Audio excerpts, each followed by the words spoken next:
అపోస్తుల కార్యాలు 2వ అధ్యాయం 46-47 వచనాలు. మరియు వారు ఏకమనస్కులై ప్రతిదినము దేవాలయములో తప్పక కూడుకొనుచు ఇంటింట రొట్టె విరుచుచు దేవుని స్తుతించుచు ప్రజలందరి వలన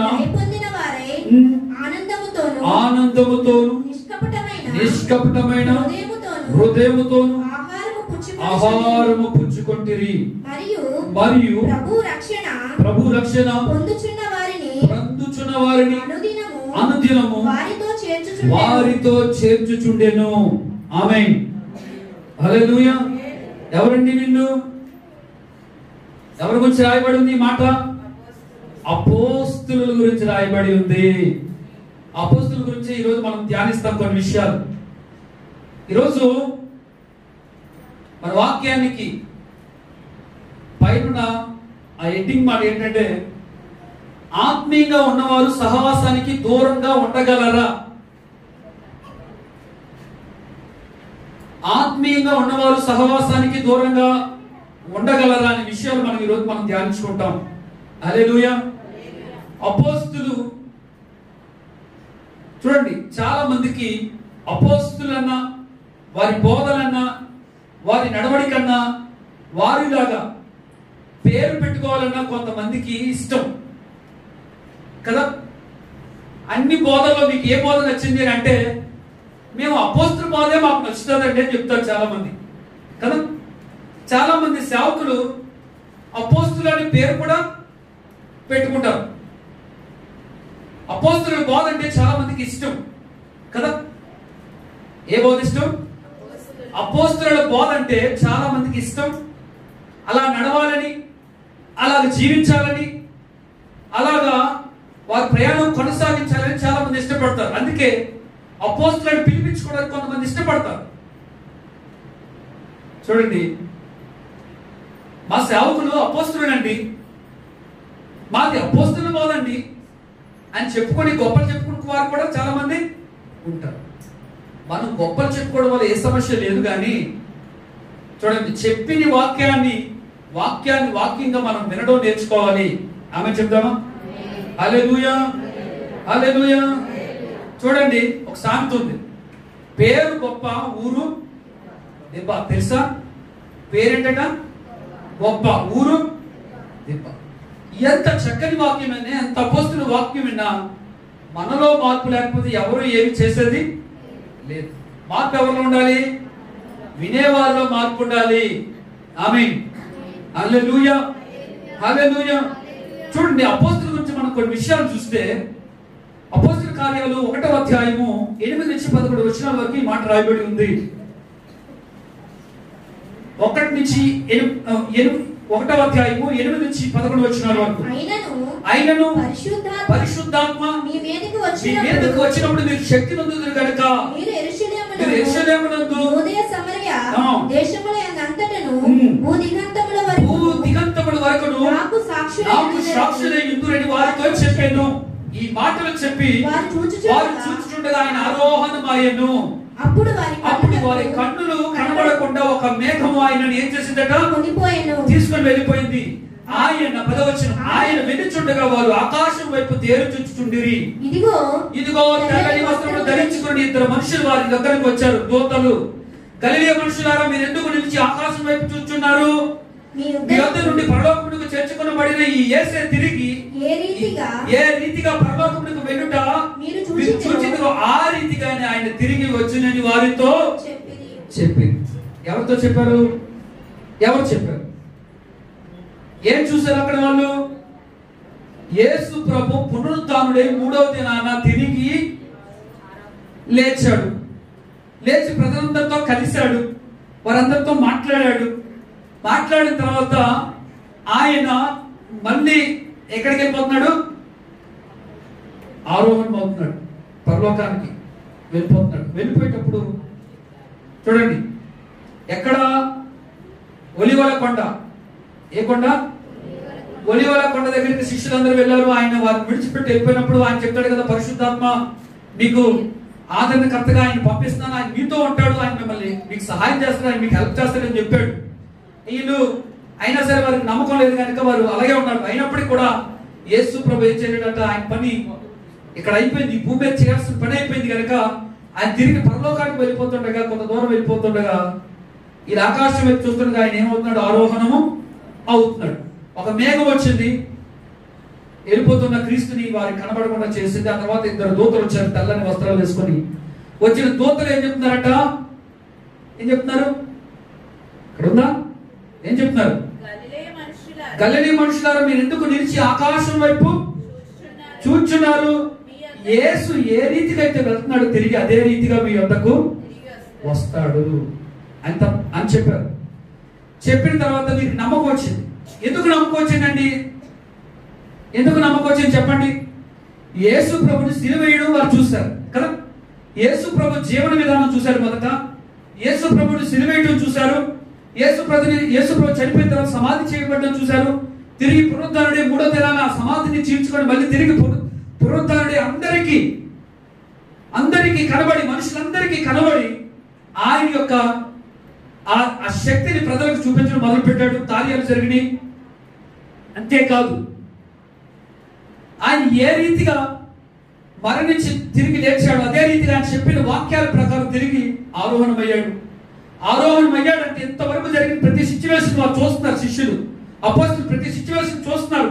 ఇది సత్యం, ఇది నిజంగా ఆయన ఇలా చేశాడు, ఆయన చెప్పిన మాట వాక్యంగా ఆయన కరెక్ట్ గా జరిగించాడు కనుక ఈయన వెళ్ళాడు కనుక మళ్ళీ తిరిగి వస్తాడు.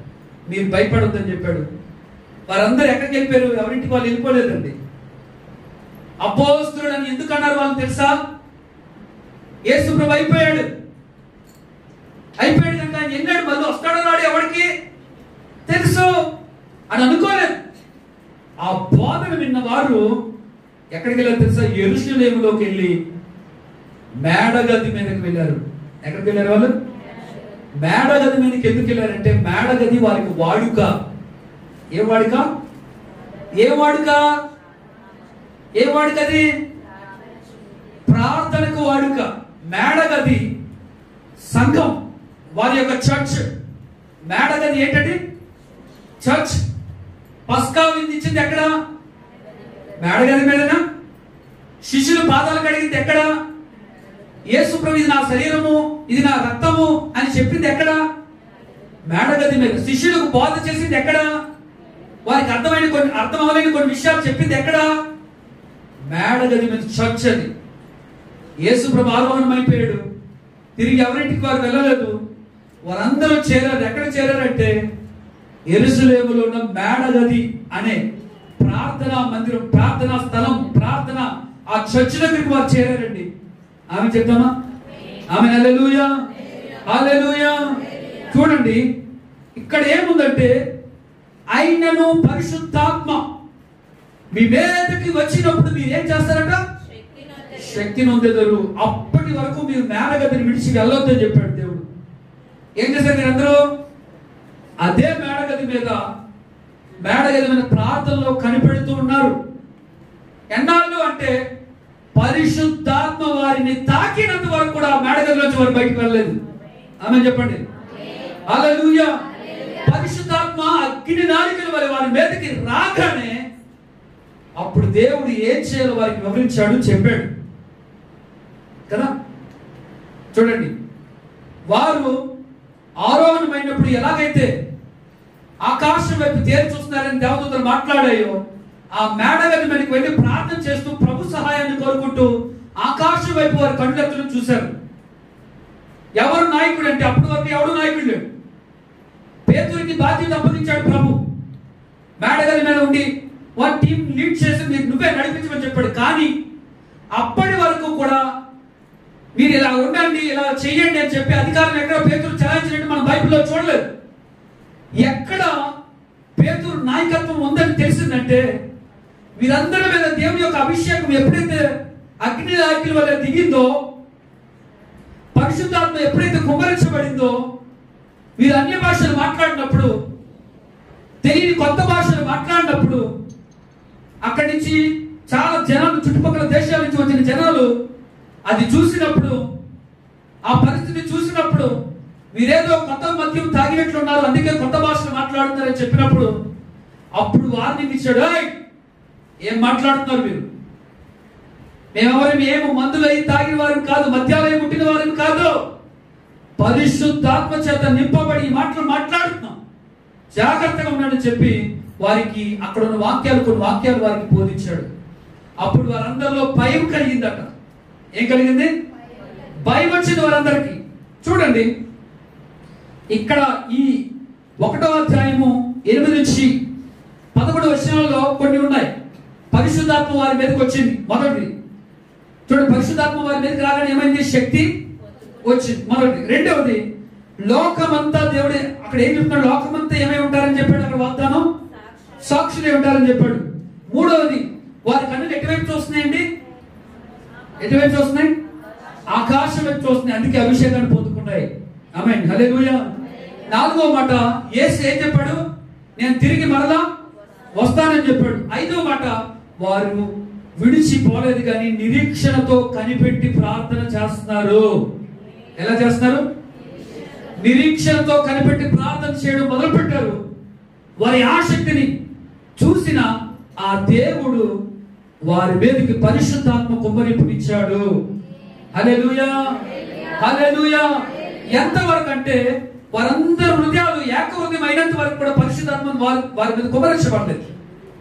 వారందరి హృదయాలు 120 మంది హృదయాలు ఏక హృదయాలుగా మార్చబడ్డాయి. అప్పుడే పరిశుద్ధాత్మ వారి మీద కుమ్మరించబడింది. ఆమె చెప్తామా? అందరి తృష్ణ, అందరి ఆలోచన, అందరి ఆకలి ఒకటే. ఏమనంటే మేము శక్తి పొందుకోవాలి, పరిశుద్ధాత్మ మా అందరి తలపైన కుమ్మరించబడాలని ఆశ వారిలో. ఒకే ఆశ. ఆశను బట్టి వారు ప్రార్థన ఆసక్తితో చేశారు. పరిశుద్ధాత్మ అగ్నినాలు కూడా తల మీద కుమ్మరించబడింది. ఆమె చెప్తామా? ఆమె హల్లెలూయా, హల్లెలూయా. చూడండి, 120 మంది ఎందుకండి అక్కడ చేరారు? యేసు ప్రభు పునరుద్ధరణ అయిన తర్వాత 500 మందికి ఒకసారి కదా, ఎమ్మాయి మార్గంలో 2 శిష్యుడికి, తర్వాత గదిలో ప్రార్థన చేస్తున్న తలుపు తీయకుండా లోపలికి వచ్చాడు యేసు ప్రభు. ఆ తర్వాత పేతురు దగ్గరికి వెళ్ళాడు. శిష్యులు చేపలు పెట్టుకుంటూ వారి దగ్గరికి వెళ్ళి వారితో పాటు నాకు కూడా ఆహారం పెట్టండి అని అడిగాడు కదా. ఇంతమంది కనబడ్డారు, ఇంతమంది శిష్యులు ఆయనకున్నారు కదా. ఆత్మీయత లేకుండా దేవుణ్ణి ఎవడో చూడలేదు. అయితే వీళ్ళందరూ ఆత్మీయులే. చాలా మంది ఉన్నారు. యెరూషలేము పట్టణంలో ప్రభువు నమ్మిన వారు చాలా మంది ఉన్నారు. కానీ ఎంతమంది చేరారండి సహవాసానికి? మిగతా వారందరూ ఏమైపోయారండి? 500 మంది ఏమైపోయారు? కొన్ని వేల మంది యేసు ప్రభువుని నమ్మించారు. అందరూ ఏమైపోయారు? ఎవరైతే 120 మంది ఎక్కడ ఆ మేడ గదిలో చేరారో, ప్రార్థించారో, వారి మీదకే దేవుని యొక్క అభిషేకం కుమ్మరించబడింది. ఆమేన్, హల్లెలూయా, హల్లెలూయా. మిగతా వాళ్ళందరూ రొట్టెల కోసం, రోగాల కోసం, రాగాల కోసం. రాగాలంటే పాట, చర్చికి వెళ్తే పాట అవకాశం ఇస్తారని కూడా వచ్చిన వాళ్ళు ఉంటారా? పెద్ద మీటింగ్కి వెళ్తే నాకు పాట అవకాశం అండి అని అడిగిన వాళ్ళు కూడా ఉంటారు కదా. అంటే ఇంకా దేనికోసం? రాజ్యాల కోసం కదా. యోధా దేనికోసం వచ్చాడు చెప్పండి కదా. ఇంకా రాసుల కోసం, ధనం కోసం వచ్చిన కూడా యేసు ప్రభు వెనకాల చాలా మంది ఉన్నారు. అయితే చాలా మంది ఇలాంటి విషయాల్లోనే ఉన్నారు. యేసు ప్రభు రోజు గొప్ప సమూహం యేసు ప్రభుని వెంబడిస్తుంది. మనం ఏమంటాం చెప్పండి? చాలా మంది, 1,00,000 మంది మనం చర్చకొచ్చారంటే ఏమంటాం? 1,00,000 మంది వస్తున్నాం చర్చ్ అని చెప్పి ఏం చేస్తాం? పెద్ద పెద్ద బోర్డులు, పెద్ద పెద్ద హెడ్డింగ్లు, పెద్ద పెద్ద కొటేషన్లు పెట్టేసి యూట్యూబ్లో, ఫేస్బుక్లో, అన్నింటిలో, ఇన్స్టాగ్రామ్లో, ట్విట్టర్లో అన్నింటిలో చెప్పేసి 1,00,000 మంది వస్తున్నారు వైజాగ్లో ఒక సంఘాన్ని అని చెప్పి కదా. యేసు ప్రభు ఏం సంబరపడిపోలేదు. ఒకరోజు అందరినీ ఆపి అడుగుతున్నాడు, మీరు దేనికోసం నిజంగా నన్ను వెంబడిస్తున్నారు చెప్పండి? రొట్టెల కోసం వెంబడిస్తున్నారా? రోగాలు తగ్గాలని వెంబడిస్తున్నారా? తిండి కోసం వెంబడిస్తున్నారా? లేకపోతే నా రాజ్యం వస్తుందని చెప్పి ఇప్పుడే నా రాజ్యం వస్తుందని వెంబడిస్తున్నారా? దేనికోసం నన్ను వెంబడిస్తున్నారు? నిజంగా వెంబడించేవారిని వెనకాల రండి అంటే ఆ వేల కొలది ప్రజలు 500 మంది అయిపోయారు. ఆ తర్వాత అలాగ 12 మంది శిష్యులు మాత్రమే ఆయనకి మిగిలారు. వారి హతసాక్షులుగా మార్చబడ్డారు, వారి అపోస్తులుగా పిలువబడ్డారు. ఆమె చెప్దామా? ఆమె హల్లెలూయా, హల్లెలూయా. 120 మంది మేడగదిలో అభిషేకం పొందుకున్న వారిలో కూడా చాలా మంది ఏమైపోయారు? అననీయ సప్పీరా. ఎక్కడోళ్ళు మేడగదిలో దేవుని పరిశుద్ధాత్మ పొందుకున్న వారు అపొస్తలులని పిలువబడ్డారా? చూడాలి ఇటువైపే. వారు అపొస్తలులని పిలువబడ్డారా? అననీయ సప్పీరా. ఎవరు పిలువబడ్డారు అపొస్తలులని? 12 మంది శిష్యులు మాత్రమే పిలువబడ్డారు. ఆమె చెప్తామా? ఆమె హల్లెలూయా, హల్లెలూయా. ఈ అపొస్తలులందరూ మేడగదిలో కూడి ఏం చేస్తున్నారు? ఎడతెగక ప్రార్థన. ఎలా చేస్తున్నారు? ఎడతెగక. ఏంటది? ఎడబాటు లేకుండా వారు ప్రార్థన చేయడం మొదలు పెడుతున్నారు. చేస్తున్నారు. ఆపలేదు వారి ప్రార్థన. ఈరోజు ఇందాక మనం చదువుకున్న మాటలు ఈ మాట ఉంది కదా, ఏముందండి? ప్రతిదినము దేవాలయంకి ఏం చేస్తారు? వీళ్ళు తప్పగా కూడుకుంటారట. ఎవరు? ఒక్కసారి దేవుని ఆత్మచేత నింపబడిన వారు, ఒక్కసారి దేవునికి మనసు ఇచ్చిన వారు, ఒక్కసారి మనసులో ఇంకా ప్రభుత్వం నింపబడిన వారు ఎడతెగక ఏం చేస్తారు? ఎక్కడ కూడుకుంటారు? దేవాలయంలో కూర్చొని ప్రార్థించడం మొదలు పెట్టారు వాళ్ళు. హల్లెలూయా, హల్లెలూయా. చూడండి, ఒక్కసారి వారు ఎడతెగక ప్రార్థన చేశారు. మరి ఎన్ని దినాలకి ఆ పరిశుద్ధాత్మ చేత నింపబడారో తెలియదు, కానీ వారిలో బయటికి వచ్చి చూడండి, వారు నడుస్తుంటే అద్భుతాలు, మాట్లాడుతుంటే అద్భుతాలు కదా. పేతురును చూసి ప్రజలు భయపడిపోయేటండి. ఆ బోధన చేసినప్పుడు, పేతురు బోధన చేసినప్పుడు ప్రజలు గజగజ ఉడికిపోయేవారట, భయపడిపోయారట. ఆ భయపడే ఒకసారి 3000 మంది ఈ మనుషులకి, లేకపోతే ఈ పాపం చేసిన వారికి మీరు వేరుగా ఎంతమంది ఉండాలనుకుంటున్నారు అని అడిగినప్పుడు 3000 మంది వెంటనే బాప్తిసం పొందుకున్నారు. మరొక దగ్గర 5000 మంది. దేవుని బిడ్డలారా వినండి, దేవుడు నమ్ముకుంటున్న మనము, ఏమండి, దేవుడు నమ్ముకుంటున్న మనము ఎడతెగక ఉండాలి. ఎలా ఉండాలి? బైబిల్లో ఉంది ఒక మాట, ఆ దినము సమీపించుకొని వారు మరి ఎక్కువగా కూడుకున్నారు. ఏ దినం?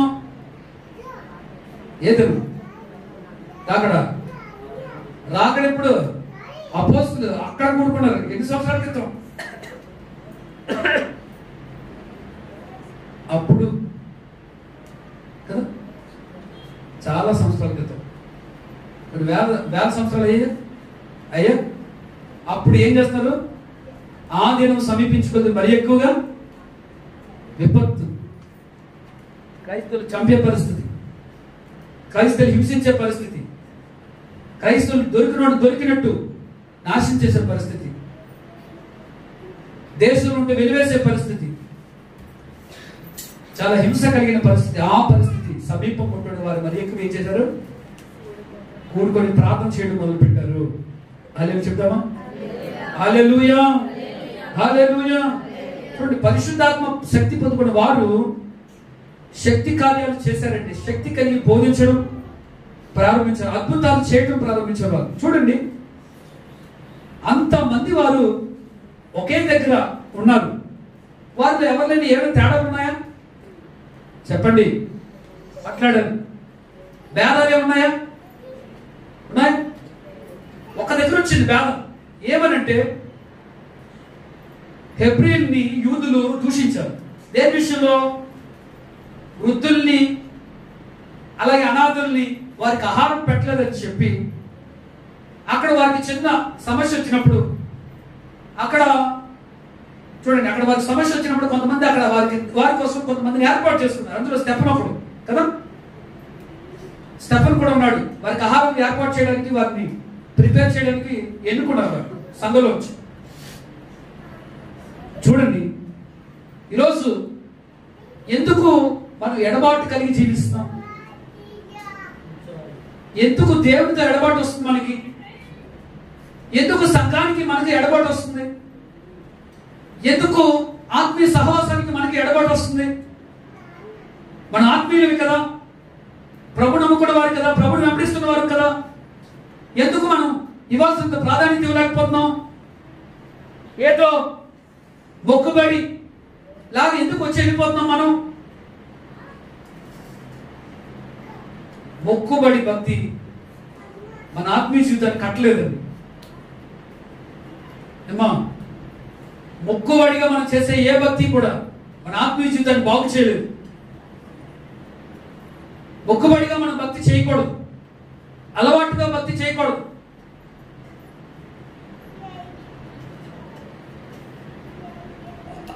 చాలా మందికి అన్యులకు కూడా కొన్ని విషయాలు ఉంటాయి. ఏమంటే ఈరోజు ఉదయం మా ఫ్రెండ్ ఒకరోడు ఫోన్ చేసి ఏమన్నాడంటే, ఏదో చెప్తారు, మేము ఏదో పలానా బిజినెస్ పెట్టాలనుకుంటున్నాం, మా కోసం ప్రార్థన, పలానా ప్రయాణంలో వెళ్తున్నాం, మేము బాగా వెళ్ళి బాగా రావాలి, మా కోసం మీరు ప్రార్థన అంటారా? మొక్కుబడేది ఏదో జరిగితే ఏదో ఇచ్చుకుంటామని చెప్పి వారు మొక్కుంటారు కదా. అలా ఉండకూడదు మన భక్తి. దేవుడితో ఎడతెగక సంబంధం కలిగి ఉండాలి. మనం సంఘ సహవాసాలు ఎడతెగకుండా మనం ఉండాలి. ఏమవుతుంది మన భక్తి అర్థమవట్లేదు. ఏమవుతుంది మన భక్తి అర్థమవట్లేదు. ఏమవుతుంది మన భక్తి? చూడండి, చిన్న చిన్న కొన్నిసార్లు ఏమనుకుంటామంటే, నేను అనుకుంటాను, అది మీకు కూడా చెప్తున్నాను. నాకేమనుకున్నాం అంటే, ఏమి తెలియనప్పుడు నాకేం తెలియదు కదా, నేర్చుకోవాలని ఆశ ఉండేది. నేర్చుకున్న తర్వాత నిర్లక్ష్యం ఉండేవాడు. నేను కొత్తలో ప్రారంభంలో కొద్ది వాక్యం వస్తే నాకు బైబిల్ వచ్చేసినట్టు ఫీల్ అయ్యేవాడు. ఒక పాట వచ్చిందంటే ఇంక ప్రపంచం అంతా నాదే అనుకునేవాడు. నాకు మించివాడికి ఎవడు అందరూ ఎలా కనబడి పాటలు రావాలా, నేను ఒక్కడనే పాటలు వచ్చిన వాళ్ళగా కనబడేవాడు. చిన్న బోధించడం వచ్చిందంటే చాలు, నాకు ఎలా ఉంటుంది, నాకు వచ్చింది బోధించడం వచ్చు కదా, ఆ వాక్యాన్ని నేను కూడా చెప్పగలను కదా, ఆ వాక్యాన్ని నేను కూడా చెప్పగలను కదా, బోధించగల. అలాంటి మైండ్ మనకు ఉండకూడదు. నేర్చుకోవడానికి ఇష్టపడాలి. ఆమె చెప్దామా? ఆమె హల్లెలూయా. హల్లెలూయా. నిర్లక్ష్యానికి కారణం ఏంటంటే, నాకు వచ్చింది. ఇంకా నేను ఎక్కడున్నా, ఇంట్లో ఉన్నా నేను బైబిల్ చదివించుకోగలను, అది నాకు అర్థమైపోతే. ఇంట్లోనే నేను ఆరాధన చేసేసుకోగలను, ఇంట్లోనే నా కోరిక చాలు అనుకుంటున్నాను చాలాసార్లు మనం.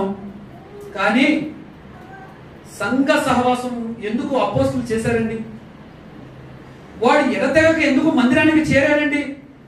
వారు ఏక మనుషులై ప్రతి దినము దేవాలయానికి ఎందుకు వచ్చారండి? మన మందిరానికి దేవుడు ఒక వాగ్దానం ఇచ్చాడు, ఈ మందిరంలో పెట్టిన మొరని దేవుడు వింటానని. మరి దేవుడు అదేంటంటే, మందిరంలో పెడితే దేవుడు మొర వింటాడా, ఇంటి దగ్గర వింటా? హలో, మందిరమే. అదే చెప్తాం. అన్న గొడ్రాలు. అన్న ఏమైంది? గొడ్రాలు. వారి మొక్కుబడి ఏంటంటే, ప్రతి ఏటా ఏం చేయాలి? వారు మందిరానికి వెళ్ళాలి. ప్రతి ఏటా మందిరానికి వెళ్ళాలి. ఆ ఏటా కూడా మందిరానికి వెళ్ళే కార్యక్రమం వచ్చింది. మందిరానికి వెళ్ళారు. మందిరానికి వెళ్ళిన తర్వాత ఆమె బలంగా ప్రార్థన చేసింది. ఎక్కడ ప్రార్థన చేసిందా? అప్పుడు ఏంటి, ఏమో నువ్వు తాగి వచ్చి ప్రార్థన చేద్దామా, ఎటు అటు పోతున్నావు ఏంటి అంటే, ఆమె నా వేదన, నా బాధ, నా కన్నీరు, నా అవమానాలన్నీ నేను దేవుడి సన్నిధిలో చెప్పుకొని ఏడుస్తున్నానండి అయ్యగారు అంటే. ఆయన అన్నాడు, నువ్వేది మనం చేస్తున్నావు, దేవుడు నీకు దయచేయం కాక అన్నాడు. మందిరంలో చేసిన ప్రార్థన గుడ్రాలై దేవుడే మూసిన గర్భము మళ్ళీ దేవుడే తెరిచాడు. ఎక్కడ? దేవుని మందిరంలో. ఆమె చెప్తామా? ఆమె హల్లెలూయా. హల్లెలూయా. యూదులకి యోధాచార ప్రకారం పస్కా పండుగ అయినప్పుడు ఎక్కడ ఎవరున్నా సరే తిరిగి ఎక్కడికి రావాలి? వారు దేవాలయానికి రావాలి వారు. ఆమె హల్లెలూయా.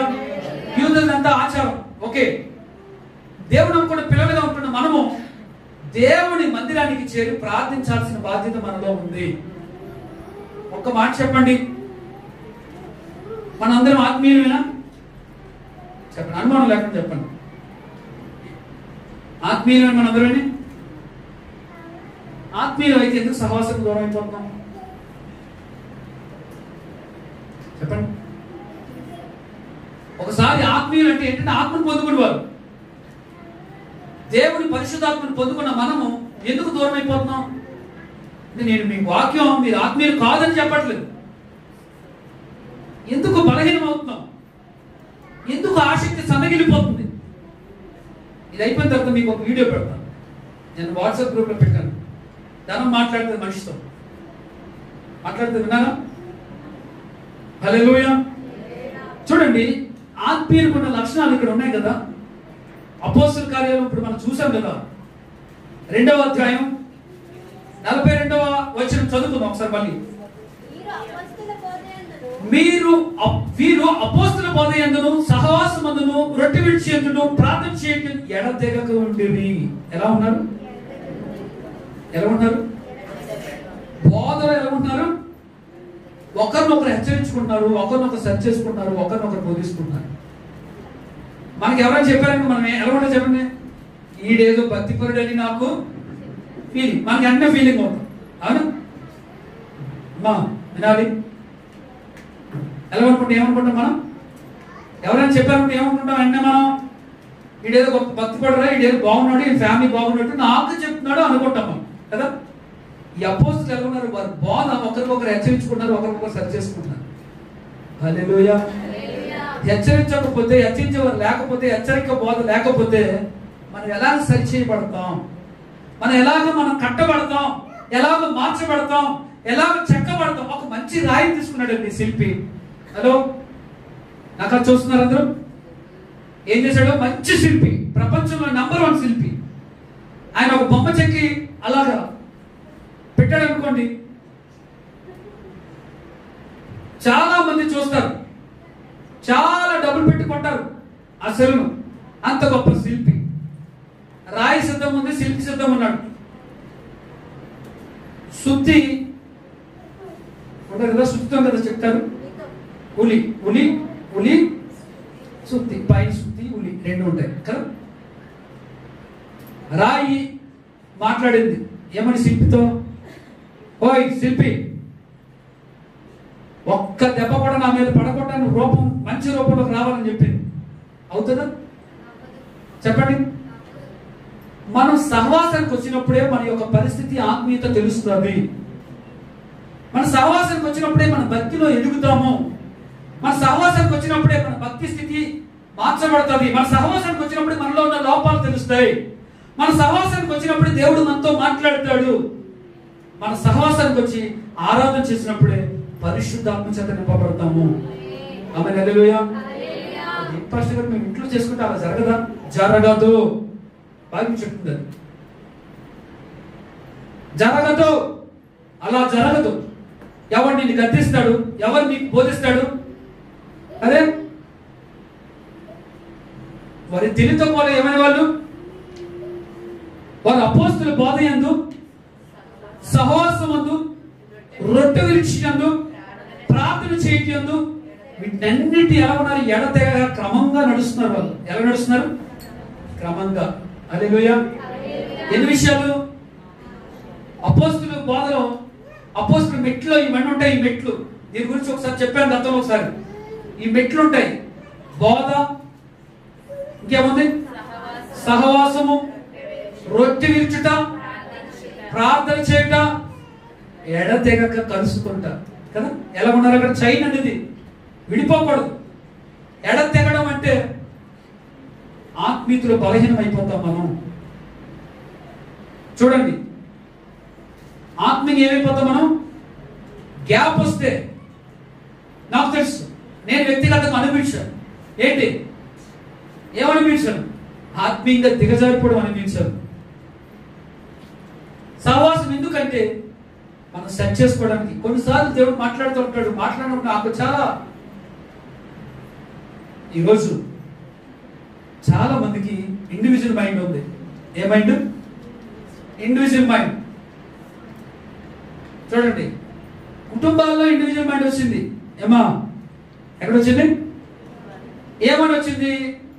పెళ్ళైన వెంటనే మా ఆయన నేను ఒక మంచి ఇల్లు తీసుకొని ఏం చేయాలి? వెళ్ళాలి కదా. Individual mind. ఎవరు నాకు చెప్పకూడదు, ఎవరు నన్ను ఇదే అనకూడదు. Individual mind. ఇంకేముంటుంది? మనం ప్రతివారు ఒక సహవాసంలో ఎదిగామనుకోండి, ఒక సేవలో మనం నడుస్తున్నాం, ఒక సేవకుడు మనం నడిపించాడు అనుకోండి, అప్పుడు ఏం చేయాలి? మనం దేవుడు పిలిచినంత వరకు కూడా ఆ సేవకునికి సహకారంగా సేవలో ఉంటూ మనం ముందుకు వెళ్ళాలి. హల్లెలూయా. ఇండివిజువల్ మైండ్ ఏం చేస్తుంది తెలుసా? ఈ సహవాసానికి దూరంగా వెళ్ళిపోయి వేరే సహవాసం పెట్టడం కాదు. దానివల్ల ఈరోజు నేను చాలాసార్లు చాలా మంది సేవకులు కలుస్తుంటాను కదా, కలిసినప్పుడు చాలా సేవకులు కలిసినప్పుడు చూస్తుంటాం కదా, ఏమనంటే సేవకుడే ఉండి మినిమం కనీసం ప్రార్థన కూడా చేయడం రాదు. హలో విన్నారా? సేవకుడే ఉండి మినిమం ప్రార్థన కూడా చేయడం రాదు. వాళ్ళతో పోల్చుకుంటే మన సంఘంలో ఉన్న సామాన్య విశ్వాసం బెటర్. ఇంకేం తెలుసా? సేవకుడే ఉండి ఆరాధన నడిపించడం రాదు, సేవకుడే ఉండి వాక్యాన్ని చెప్పడం రాదు. ఇవన్నీ రాకుండా నాకు ఇండివిజువల్ మైండ్ ఉందని చెప్పి నేను ఏదో సేవ చేయాలని వచ్చాను అనుకోండి, దానివల్ల ఏ ప్రయోజనం? అది ప్రాబ్లం అవుతుంది, సమస్య వస్తుంది. ఎవరైనా అప్పుడు నీ సంఘ విశ్వాసం ఏంటండి పాస్టర్ గారు ఇలా చేస్తున్నారు అన్నారు అనుకోండి, అప్పుడు మనకి ఏమవుతుంది? బాధ వస్తుంది. అందుకే మనం ప్రతి వారిని సహవాసం కలిగి ఉండాలి. ఆమె చెప్దామా? హల్లెలూయా. సహవాసం ఏం చేస్తుందంటే మన ఆత్మీయంగా కడతాది, ఆత్మీయంగా బలపరుస్తుంది, ఆత్మీయంగా స్థిరపరుస్తుంది, ఆత్మీయంగా లోతైన మర్మాల్లోకి తీసుకెళ్తుంది. మనం ఎప్పుడూ చెప్పడమే కాదు, మన సహవాసంలో మనం ఉన్నప్పుడు ఇతరులు కూడా మనం చెప్పినప్పుడు వినడానికి అవకాశం వస్తుంది. దానివల్ల చూడండి, నేను ఇతరులకు ఆహారం పెట్టినా, నేను వండుతున్నాను, నేను మంచి మంచి వంటకాలు వండుతున్నాను అనుకోండి, నేను అందరూ తింటున్నారు, అందరూ శక్తి పొందుకుంటారు. మరి ఉన్నోడికి ఆహారం అక్కర్లేదా? ఉన్నోళ్ళు అందరూ ఏమనుకుంటారు తెలుసా? ఆడవాళ్ళు ఎవరైనా వండి నాకు పెడితే మీకు తెలుసా ఏమనుకుంటారు? తెలుసా? మీకు తెలీదా? తెలుసా? రోజు రకరకాల వంటలు చేస్తారు, యూట్యూబ్ లో చూసి రకరకాల వంటలు చేస్తారు, రకరకాల. అలాంటి వాళ్ళు ఏమనుకుంటారు తెలుసా? ఎప్పుడు నేను వండడమేనా, నాకు ఎవరైనా వండి పెడితే బాగుండు అనుకుంటారు. అనుకుంటారు కదా. అందుకే ఆ మధ్యకాలంలో ఆడవాళ్ళకి ఆదివారం సెలవు అని ఒకటి వచ్చింది. హల్లెలూయా. చూడండి, మనం ఎప్పుడు బోధించడం, మనం ఎప్పుడు ఇతరులకు చెప్పడం కాదు, ఇతరుల దగ్గర విని కొన్ని విషయాలు మనం నేర్చుకోవాలి. ఇక్కడ చూసినట్లయితే అపోస్తుల బోధ, ఇంకేముంది? సహవాసం, ఇంకేముంది? రొట్టె విరుచుట, ఇంకేముంది? ప్రార్థన చేయటం. ఎలా ఉన్నారు వాళ్ళు? ఎడతెగక ఉన్నారు, గ్యాప్ లేదు, కంటిన్యూ అవుతున్నారు వాళ్ళు. అలా ఉండాలని ప్రభు ఆశపడుతున్నాడు. అలా చెప్తామా? హల్లెలూయా. ఇందాక చెప్పాను కదా, ఆ దినం సమీపించుకొని వారు మరీ ఎక్కువ కూడుకున్నారు. అప్పుడే సమీపించిందంటే ఇప్పుడు మరీ ఇంకా సమీపంగా ఉంది కదా ప్రభు రాకడ. ఉందా లేదు? లోకంలో జరుగుతున్న విపత్తులు, తెగుళ్ళు, ప్రమాదాలు, యాక్సిడెంట్లు చూసారా? ఎన్ని కంపెనీలు ఫైర్ అయిపోతున్నాయి కదా, ఎన్ని ప్రమాదాలు, ఎన్ని విపత్తులు ఈ మధ్యకాలంలో మనం చూసాం.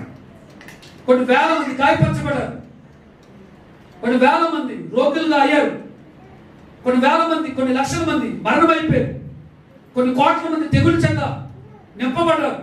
ఇలాంటి పరిస్థితుల్లో దేవుడు రాకడ సమీపం ఉందని ఎరిగి మరి ఎక్కువ సహవాసం కలిగి ఉండాలి. ఆమె చెప్తామా? ఆమె హల్లెలూయా. బైబిల్లో భక్తి పరులందరూ కూడా సహవాసంలో ఉన్నారు. కొర్నేలి పేతురు కబురు పెట్టాడు.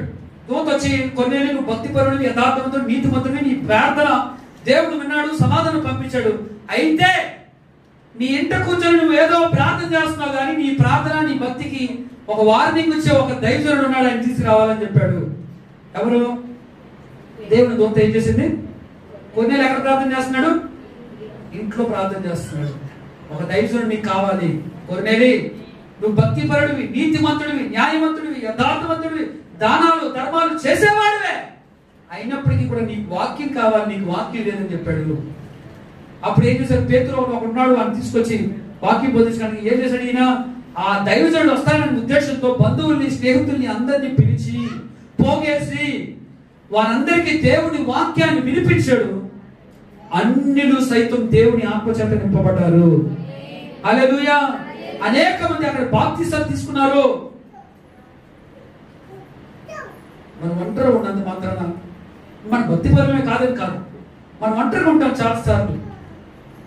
ఆదివారం ఒకటి వచ్చేకపోతే మన భక్తి కాదు, అది సామాన్య విశ్వాసులు సామాన్యంగా కొన్నిసార్లు మీరు కూడా మొక్కుకొని వస్తారు. ఆ మధ్యకాలంలో చండీశ్వర మామగారు వచ్చారు, 7 వారాలు మొక్కుకుందామే. ఎన్ని వారాలు అయిపోయింది? 7 వారాలు అయిపోయింది. ఏమైందామే? మానేసింది. 7 వారాలు అయిపోయిన తర్వాత మానేసింది. కొంతమంది 3 వారాలు మొక్కుంటారు, కొంతమంది 21 వారాలు మొక్కుంటారు.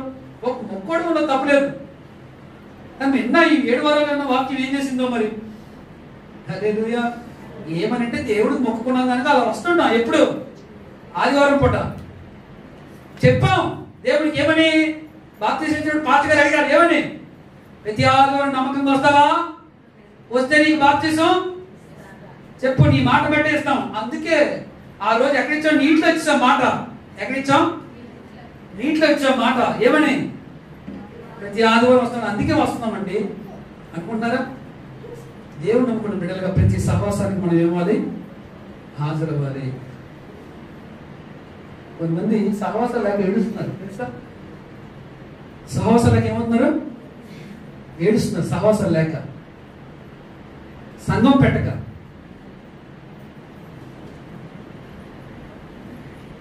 దేవుడి దయ వల్ల ఏ తెగులు మన మందిరానికి కానీ మనకు కానీ సమీపించుకుంటా దేవుడిని కంటిన్యూస్ కాపాడి మన సహవాసాన్ని కొనసాగిస్తున్నాడు ప్రభు. హల్లెలూయా. కొన్నేళ్ళు సహవాసం కలిగి ఉన్నాడు, ఇంట్లో ప్రార్థన చేసుకుంటూ ఇంట్లో ప్రార్థన చేస్తున్నాడు. అతను చెప్పాడు, నీకు దైవజనుడు కావాలి, ఆయన వార్నింగ్ ఇస్తాడు, ఆయన వాక్యం బోధిస్తాడు. బోధించినప్పుడు నీవు నీ కుటుంబం అంతా మార్చుతారు. అప్పుడు అప్పుడు అప్పుడు ఇంట్లో ప్రార్థన చేస్తున్నంత మాత్రాన నువ్వు కరెక్ట్ కాదు. దేవుడు వాక్యం నీకు అందించబడాలని చెప్పి సత్యం. సౌలుకి దమస్కులో ఈ విషయం మనకు తెలుసు. సౌలుకి దమస్కులో దేవుని యొక్క వెలుగు ఆయన తాగని కింద పడిపోయిన తర్వాత ఎక్కడికి వెళ్ళమన్నాడు? అవునా? ఎక్కడికి వెళ్ళమన్నాడు?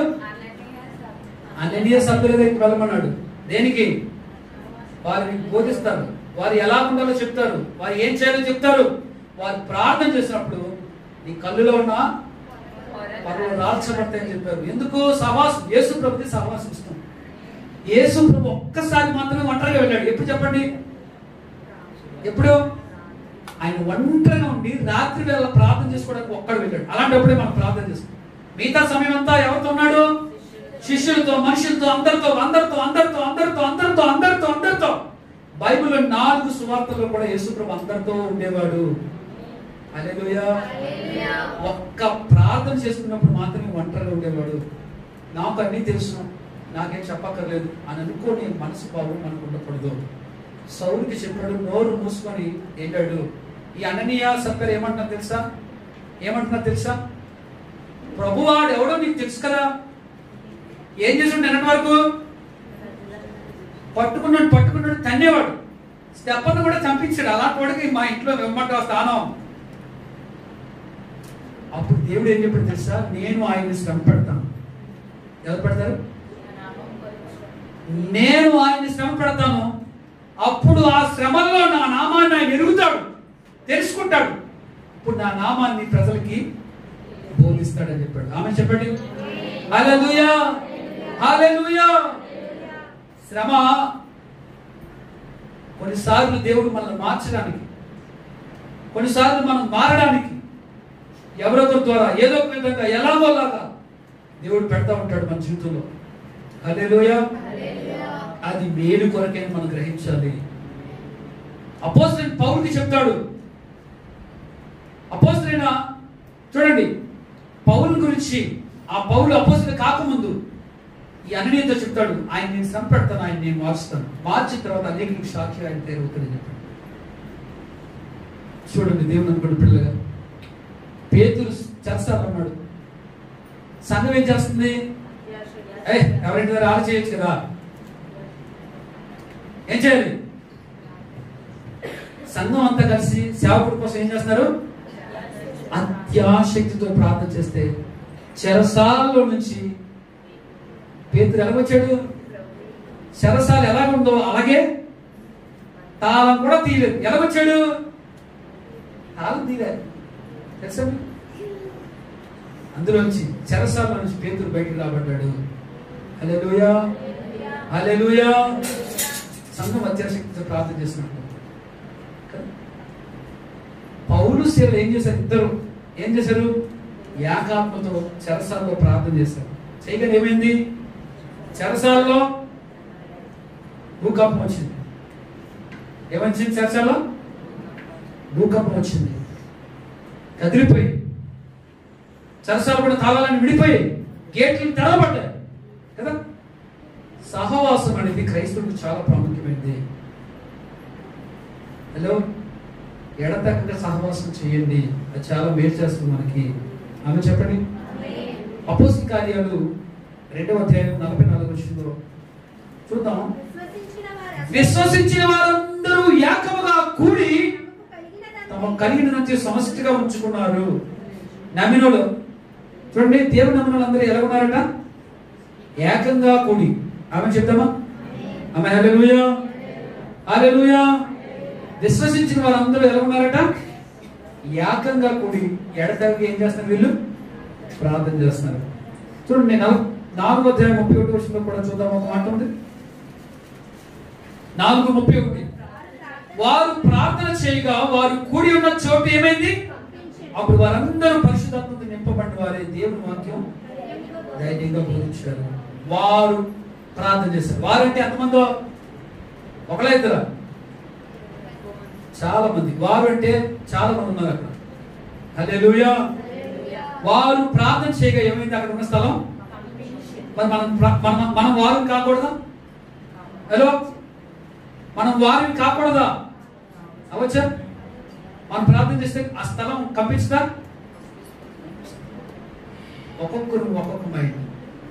ఇక్కడికి వస్తాం చూడండి, నేను చెప్తాను. పరిశుద్ధాత్మ దేవుడు మాటలు వినండి.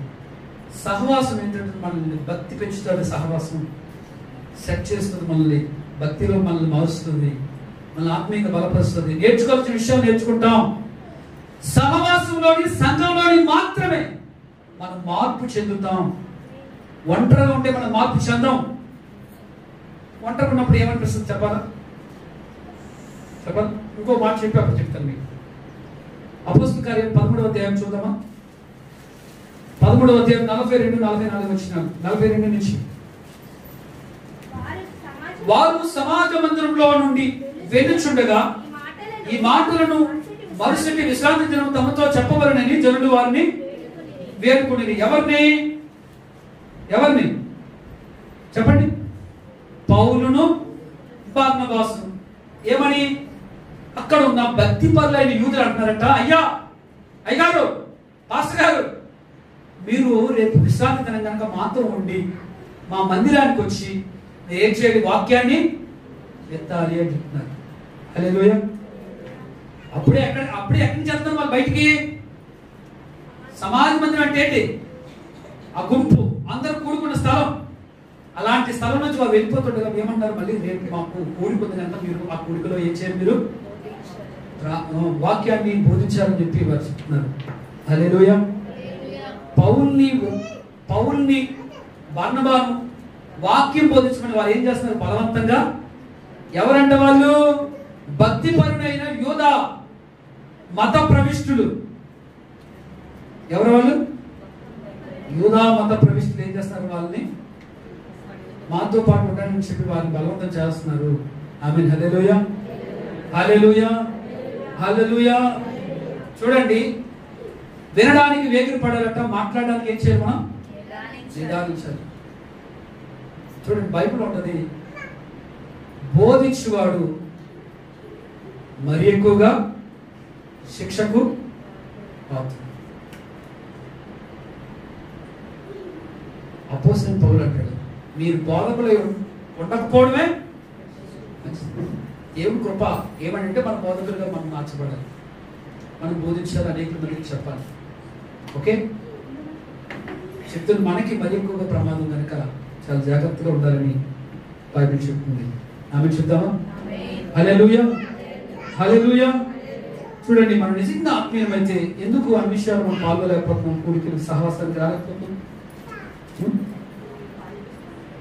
సహవాసానికి రాని కొన్ని ప్రశ్నలు రాస్తారు. నేను చెప్తాను చూడండి అమ్మా, వినాలి. మేము సంఘానికి, వినాలి, ప్రశ్న మనకు అవసరం. మేము సంఘానికి రానంత మాత్రాన ఆత్మీయులు కాదా? చెప్పండి చెప్పండి. మళ్ళీ మన ప్రశ్నలు ఉంటాయి కదా, పాస్టర్ గారు ఏంటి ఎలా మాట్లాడుతున్నారు, ఎలాగా ఎలాగా ఎలా మాట్లాడుతున్నారు? సహవాసానికి వచ్చిన వాళ్ళే ఆత్మీయులు, సహవాసం రానులు. నేను సహవాసానికి రానంత మాత్రాన ఆత్మీయును కానా? ఏంటి పాస్టర్ గారు ఎలా బోధిస్తున్నారు? ఇది ఒక ప్రశ్న. ఇంకో ప్రశ్న ఉంది. ఇంకో ప్రశ్న ఏంటంటే, ఇక్కడ చేస్తేనే ప్రార్థన చేసినట్లా, ఇంట్లో చేస్తే ప్రార్థన చేసినట్టు ఉండదా? దేవుడు ఎక్కడైనా చేసుకోమన్నాడుగా. ఇది సహవాసం రాను రెండో ప్రశ్న. హలో, మూడో ప్రశ్న, చర్చికి రానంత మాత్రాన పాపం చేసినట్టు అయిపోద్దా? ఆత్మీయంగా పడిపోయినట్లేనా? మూడో ప్రశ్న. మొదటి ప్రశ్న ఏంటి? 4 ప్రశ్నలే. ఇది కూడా చెప్పేసప్పుడు అడుగుతాను, మాకు వాక్యం తెలీదా? మేము సువార్తలు చేయట్లేదా? వాక్యం తెలుసు, మాకు సువార్తలు తెలుసు, అన్నీ తెలుసు. ఒక్క వారం రాకపోయినంత మాత్రాన వెళ్ళేస్తారా? ఎన్ని ఉన్నాయి? మొదటిది ఏంటి? మేము సంఘానికి రానంత మాత్రాన ఆత్మీయులు కావా? పాస్టర్ ఎలాంటి బోధన చేస్తున్నారు? రెండోది, ఇక్కడ ప్రార్థన చేస్తేనే, సంఘంలో ప్రార్థన చేస్తేనే ప్రభు వింటాడా? ఇంటి దగ్గర ప్రార్థనిస్తే దేవుడు వింటా? మూడోది, చర్చికి రానంత మాత్రాన మేము పాపం చేసేసినట్టేనా? ఏమండి, ఆత్మీయంగా పడిపోయినట్లేనా? మేము బాగానే ఉన్నాం. నాలుగోది, వాక్యం మాకు తెలీదా? మేము సువార్తలు చేయట్లేదా? అన్ని చేస్తున్నాం కదా, మీరు రాంది ఎక్కడా? కొన్ని విషయాలు అలా కొంత నెలకోసారి సువార్త పెట్టినప్పుడు వచ్చేస్తాం కదా. ఇలాంటివన్నీ మనం అనుకుంటాం ఆత్మీయత. అయితే ఒక అమ్మ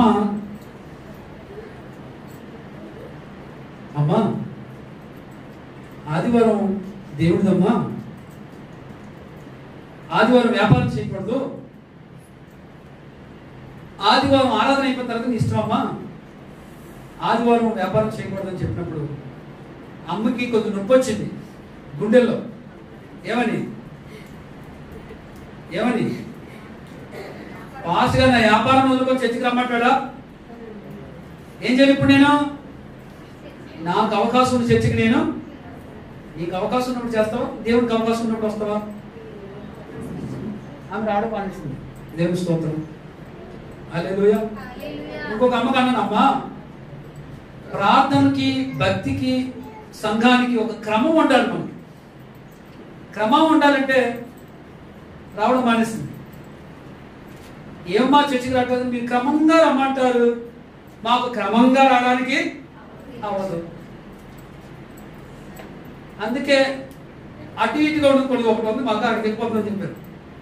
క్రమం లేకపోయినా నేనేమంటారు, క్రమంగా రాకపోయినా నేను అడగరు. నువ్వు రావడమే ఎక్కువ,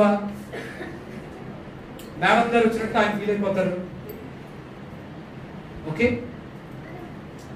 ఎవరిని సెట్ చేయడానికి మనం మాట్లాడుకుంటున్నాం? ఇది ఎవరి కోసం? నా ఇంటికి వచ్చి క్రమంగా పనిచేయండి అని అన్నానా? హలో, లేకపోతే నాకు ఏదో పని ఉంది క్రమంగా వచ్చి చేయండి అన్నాను మిమ్మల్ని?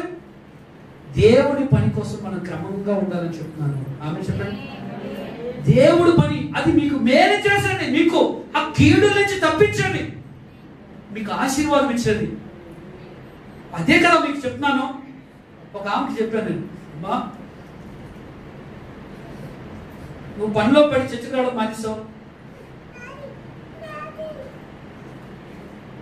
పని కంటే దేవుడి కంటే పని ఎక్కువైంది ఏమి కాదు. దేవుడితో ఉంటే నీకు పని చేసుకునే శక్తి ఇస్తాడు. కరువు కాలాల్లో 3 సంవత్సరాలు 4 సంవత్సరాలు నువ్వు పని లేకపోయినా దేవుడు నిన్ను పోషించాడు. ఇలాంటి పరిస్థితిలో నీకు ఆదివారం సెలవు దొరుకుని పనిని అనుకోవచ్చు కదమ్మా అంటే ఆమె రావడం మానేసింది చర్చి. ఒక మాట చెప్పనివ్వండి, ఎవరి కోసం చెప్తున్నానండి ఇవన్నీ? ఆదివారం మీరు రాకపోతే ఎవరికి నష్టం? నాకేమైనా నష్టం ఉందా చెప్పండి? మీరు క్రమంగా రాకపోతే నాకేం నష్టం ఉందా? మీరు ఎప్పుడు వచ్చినా పర్వాలేదు. మీరు రావడం వల్ల ఒక అరగంట ముందు రావడం వల్ల నాకేమైనా ఒక రెండు కప్పులు లేకపోతే 3 కప్పులు క్యారేజ్ చేస్తారు నాకు ముందుగానా? మీరు రావడం వల్ల ఎవరికి ఆశీర్వాదం? అంతేనా? నేను చెప్పేది మీకోసం చెప్తున్నా, నా కోసమా? ఎవరి కోసం? మనం క్రమంగా ఉంటే మన దేవుడు క్రమాన్ని గౌరవించే దేవుడు కనుక నిన్ను గౌరవిస్తాడు. అదే చెప్తామా? మన సహవాసానికి మిస్ అయిపోకుండా సహవాసానికి వస్తుంటే నువ్వు ఆత్మీయంగా బలపడతావు, దేవుడికి దగ్గర అవుతావు. నువ్వు ప్రార్థన చేస్తే దేవుడిని ప్రార్థన వింటాడు. నీకోసం నా కోసమా? హలో, దేవుడు చెప్పమని చెప్తున్నాడు కానీ చెప్పమని ఆయన వేదన, ఆయన సమస్య ఇది. ఇలా చెప్పు ఓ సేవకుడు అని చెప్పి ఆయన చెప్తున్నాడు కనుక మాటలు నేను చెప్తున్నాను తప్ప ఇలా చెప్పడం వల్ల మిమ్మల్ని గాయపరచడం వల్ల నాకు ఏదో సంతోషం వచ్చేయడం. మీరు గాయపడితే నేను గాయపడినట్టే కదా. హల్లెలూయా. గొర్రె గాయపడిందానికి ఎవడు కట్టాలి? కట్టు. అంతేనా? బయట ఎవడు వచ్చి కడతాడా? మిమ్మల్ని బాధపరచాలని కాదు, కానీ సహవాసాలన్నిటికీ తప్పకుండా హాజరవ్వండి. ఆత్మీయంగా దేవుని సన్నిధిలో బలంగా ఉండండి. ప్రభువు ఆశపడుతున్నాడు. యేసు ప్రభు ఎక్కడికి వెళ్ళినా శిష్యుడు తీసుకుని వెళ్ళిపోయాడు, వదిలేవాడు కాదు వాళ్ళు కదా. అయినా మట్టి పొరలో అందరితో వినేవారు. మళ్ళీ యేసు ప్రభు పక్క వచ్చి అడిగారు, మీరు అక్కడ చెప్పిన ఉపమానానికి అర్థం ఏంటండి? అది యేసు ప్రభు బోధిస్తేనే వాళ్ళకి అర్థం అవ్వలేదే. ఈరోజు మనం ఆదివారం వచ్చి ఒక అరగంట వాక్యం విన్నందుకు మాత్రం మన ఆత్మీయ జీవితం సరిపోతా? వారం అంతా ఏమా సరిపోతా? ఏం చేయాలి మనం? వినాలా? కొన్ని రోజులు దేవుడు నాతో మంగళవారం యూత్ మీటింగ్ లో దేవుడు మాట్లాడుతున్నాడు నాతో, బోధిస్తున్నప్పుడు నాతో చెప్తున్నా నువ్వు కరెక్ట్గా ఉన్నావా అని అడగరా దేవుడు నన్ను? ఏమ్మా అంటాడా దేవుడు? అడుగుతాడా? ఎన్ని చూపిస్తుంది? ఒకటే చూపించడానికి ఎన్ని చూపిస్తుంది? ఒకటేనా? తిరిగి ఎన్ని ఉన్నాయి ఇక్కడ? 3 ఎన్నున్నాయమ్మా ఆయనకి? 3ఏనా? ఒకటి ఏం చేస్తుంది? వార్నింగ్ ఇస్తుంది. 3 4 వార్నింగ్ ఇస్తాయి. చెప్తున్నావు కదా తిరిగి, నీకు అక్కర్లేదు అది. ఒకసారి శుక్రవారం ప్రార్థనలో మాట్లాడతాడు దేవుడు. దీనివల్ల ఏమవుతుంది? నేను ఆత్మీయంగా సెట్ చేయబడుతున్నాను. మనం వీటి ద్వారా ఏమవుతామంటే ఆత్మీయ ఒక పెద్ద కొండ ఎత్తేసి ఒక మూల పడేసి విశ్రాంతి తీసుకుంటే అనుకుంటాం. ఆదివారం 10:30 అయిపోతే అమ్మయ్య మళ్ళీ 6 రోజులు ప్రశాంతంగా ఉండొచ్చు కదా ఆయన అన్నట్టు ఫీల్ అవుతాం మనం. ఎవరికండి నష్టం? ఎవరికి నష్టం? మీకు నేను మంచి వీడియోస్ పెడతాను, మీకు పర్సనల్గా షేర్ చేస్తాను. కొన్ని వీడియోస్ ఉన్నాయి. చర్చలు నడవక కొంతమంది ఫీలింగ్స్,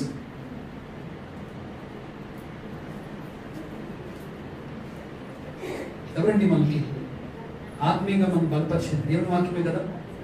అది దినదినము మనం ఇంకా పెట్టండి పాస్టర్ గారు, ఇంకా కూడికలు పెట్టండి పాస్టర్ గారు, మేము వింటాం.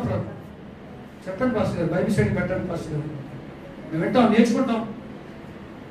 ఇలాంటివి కావాలి, నేర్చుకోవాలి. పోస్టులు పోదంటే అదే నేర్చుకోవడమే. హల్లెలూయా. దేవుడు నమ్ముకుంటే పిల్లలు ఉంటుంటే మనము ఆత్మీయులు అంటే సరిపోదు. ఆదివారం వస్తే ఆత్మీయులు అయిపోము, అది కామన్, జనరల్. పని అయిపోవాలని వస్తారు అందరూ, అది కాదు. నిజమైన అపోస్తులు అంటే క్రీస్తుతో ఎప్పుడు ఉండేవారు నిజమైన అపోస్తులు. ఆమె చెప్తామా? ఆమె హల్లెలూయా, హల్లెలూయా. అరే నేను ఒక మాట అడుగుతాను వినండి. పనిచేయడానికి శక్తి వస్తుంది కదా. ఇందాక అది చెప్పాను కదా, అది ఎవడైనా ఆదివారం నన్ను నమ్మలిస్తే అంటే ఆ చర్చ కూడా మానేస్తావురా నువ్వు అని అంటున్నట్టు అప్పుడు మాట్లాడుతుంది కదా. పని ఉందంటే మానేస్తాం, ఫంక్షన్ ఉందని మానేస్తాం, ఎవడు వస్తే మానేస్తాం, ఎవడు చేస్తే మానేస్తాం. అన్నిటికీ బలహీనమైంది ఏదండి? చర్చే. యేసు ప్రభే నువ్వా అని కనీరు కాచేస్తే ఏం చేస్తాడు దేవుడు? నువ్వు నా బిడ్డ రా అంటాడు. అదే పాపం ఆయనలో ఉన్నాడు. కానీ ఇవన్నీ నీ యాక్టింగ్లు, ఎన్ని రాయబడతాయి, ఎన్నిసార్లు యాక్టింగ్ చేసావో, ఎన్నిసార్లు నామకార్థంగా వచ్చావు. ప్రభు సన్నిధిలో మనం ఆసక్తిగా ఉండాలి. ఆమె చెప్తామా? హల్లెలూయా. అత్యాసక్తితో దేవుడిని స్తుతించాలి. ఇందాక నేను ఇక్కడ కూర్చొని పాటలు పాడుతుంది, కొయ్యతులను పాటలు పాడుతుంది, చూస్తున్నాను. ఈ రెండు కలవట్లేదు, మాత్రం భుజాలు మాత్రం ఊగుతున్నాయి. ఏమవుతుందండి? కొంతమందిని చూస్తుంటే ఇది గట్టిగా తగ్గుతుందేమో అనుకుంటున్నాను నేను. ఆడికి వచ్చిన తర్వాత అయిపోతుంది. స్టార్టింగ్ కొట్టినప్పుడు ఎలా అవుతుంది, విజయం వస్తుంది. ఇక్కడికి వచ్చే పుష్ అయిపోతుంది.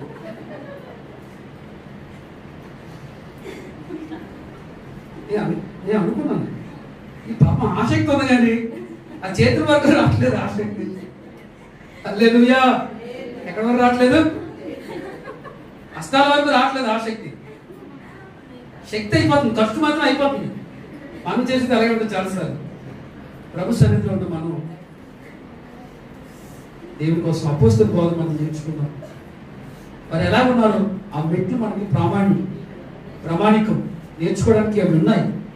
బోధ, సహవాసం, ప్రార్థన, రొట్టె విరుచుట, ఎడతెగక కలుసుకుని ఉంటాం. పదే ప్రభు సన్నిధికి రావడానికి ఆసక్తి ఉంటాం. తెలుసా, బాగా అప్పుడైపోయినప్పుడు ఇంటి దగ్గర ఉంటే టెన్షన్, బుర్ర మా పాస్టర్ గారు ఇలా చేయడితే పెనం మీద అట్లేసి పెనం ఎలా ఉంటుంది, అలా ఉండేది నా బుర్ర.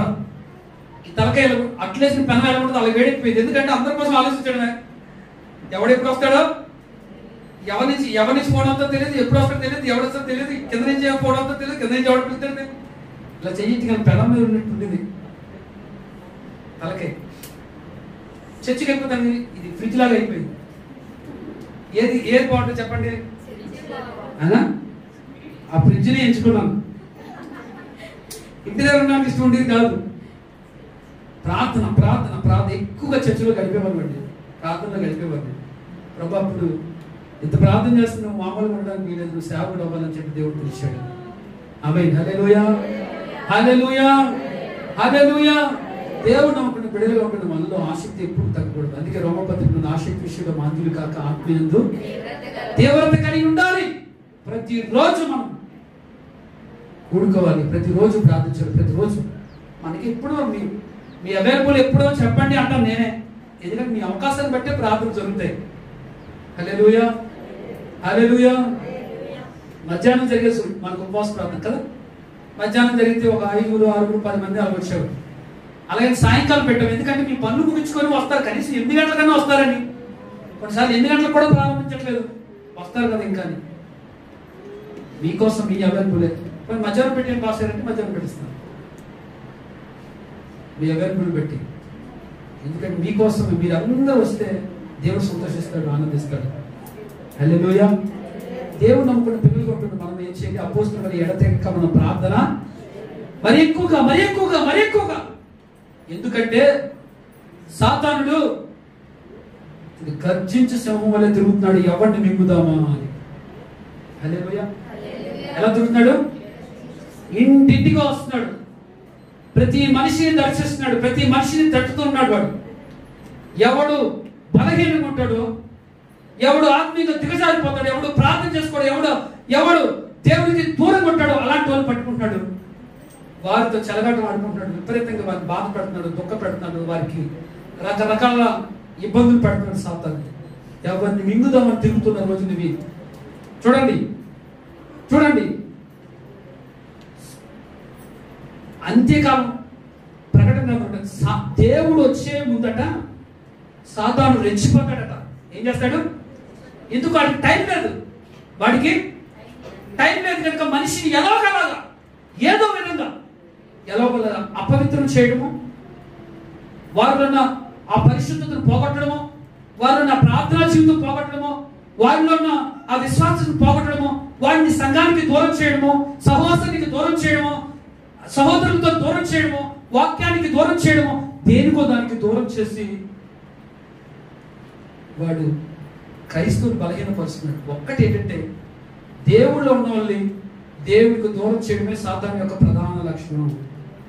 హల్లెలూయా.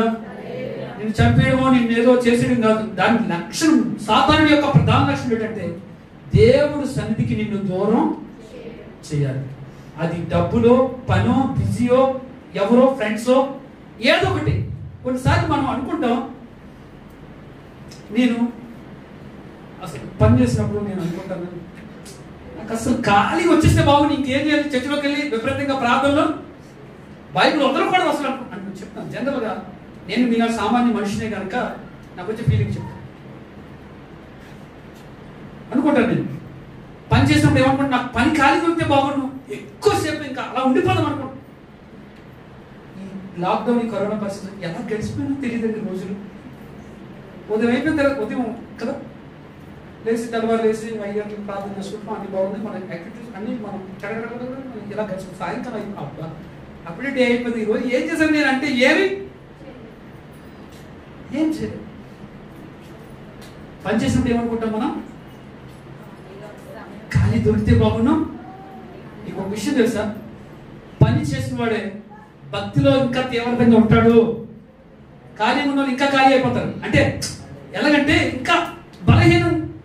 ఇంకేదో అదే కడిగిందే కడగడం, తోమిందే, నేను అదే చెప్తాను, కడిగిందే కడగడం, తోమిందే తోమడం, ఇక్కడ అక్కడ పెట్టడం, మళ్ళీ తీసుకొచ్చి ఇక్కడ పెట్టడం. నేను ఆడోకి చెప్పే మాట ఒకటే, హెబ్రీ స్త్రీల వల్ల చురుగ్గా ఉండాలి. ఎలా ఉండాలి? హెబ్రీ స్త్రీలు ఎలా ఉంటారంట? చురుకైన. టైం పెట్టుకో,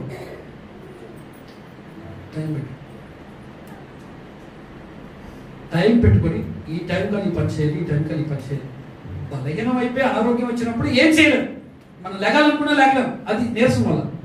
ఓకే, మన బలహీనం కాకుండా ఆరోగ్యం ఉన్నప్పుడన్నా మనం టైం ఏం చేయాలి, మనం సెట్ చేసుకోవాలి. సక్సెస్ఫుల్ పెద్దలకి టైం పెట్టుకొని కరెక్ట్గా టైం ఫాలో అయిపోతుంటే మనం ప్రార్థన చేసుకోవడానికి టైం ఉంటుంది, వంట చేయడానికి టైం ఉంటుంది, భర్తను చూసుకోవడానికి టైం ఉంటుంది, పిల్లలు చూసుకోవడానికి టైం ఉంటుంది, బయటికి వెళ్ళి ఏ కార్యక్రమాలు చూసుకోవడానికి కూడా టైం ఉంటుంది. సెట్ చేసుకోండి, తెలివిగా ఉండండి.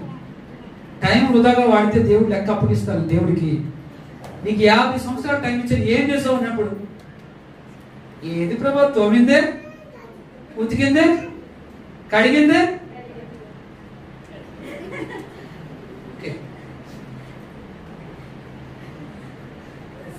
అదే చెప్తామా దేవుడికి. చురుగ్గా ఉండాలి. ఎలా ఉండాలి? చురుగ్గా ఉండాలి, యాక్టివ్గా ఉండాలి. అన్ని విషయాలు యాక్టివ్గా ఉండాలి. పనులు టక్ చేసుకోవాలి. వెంటనే ప్రొఫెసర్లు కూర్చోవాలి, ప్రార్థన చేసుకోవాలి. దేవుడు బైబిల్లో ఉంది, చురుగ్గా ఉండడం గొప్ప భాగ్యం. చురుగ్గా ఉండడం గొప్ప భాగ్యం అండి మనకి. ఆమె చెప్తామా? ఆమె హల్లెలూయా. చురుగ్గా సెట్ చేసుకోవాలి పనులు. చురుగ్గా ఉంది, చురుగ్గా